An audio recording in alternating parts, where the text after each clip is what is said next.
G'day guys, welcome to another Aussie Guy Tries. Today we have our second Moconna liquid espresso flavour.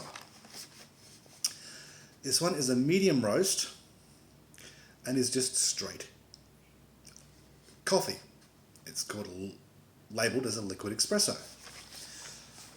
So I think it was Monday's video I did a caramel one, and I've learned one thing that I'm going to do differently potentially with this one, and that is to add twice, you could do either twice the amount of liquid, twice the amount of sachets, or half the amount of liquid per sachet to kind of deal with that lack of flavour, which I had some with the caramel ones. So I'm going to try one as it is, and then if I think it's lacking in flavour, I'll add a second one.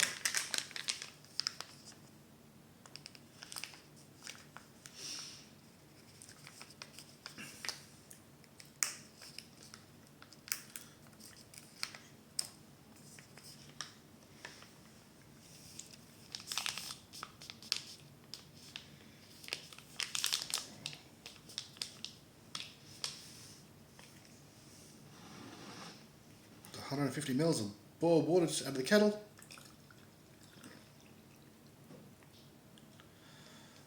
And I chose the wrong cup, but that's on me, and here we go.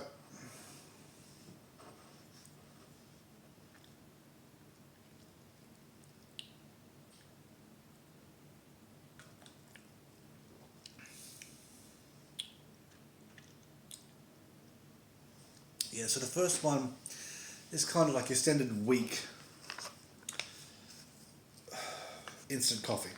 Not necessarily horrible, but when you're classing something as a liquid espresso, I'm wanting a punch of coffee.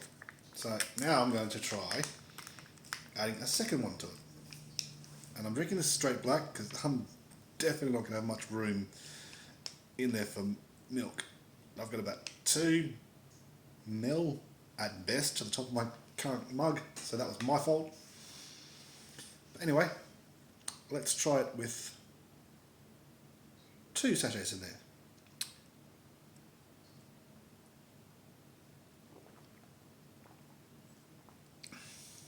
That's a lot better. Still not in the realms, flavour-wise, of a Nescafe, an espresso pod or something like that, but the flavour is a lot better. So I would suggest halving the amount of liquid and using it like a ristretto or a shot, and that's 5 ounces, 150 mils, so 75 mils, so less than half a cup, and going from there. The flavour isn't bad, but if you're trying to get the same vein as like an espresso pod but on the go, I think it needs more flavour, more punch. Again, it's still not horrible. Like, we're not talking international roast, but yeah. Anyway, guys, get them if you want to give them a try, but don't expect anything great about it. Anyway, thank you very much for watching, and I hope you have a great day.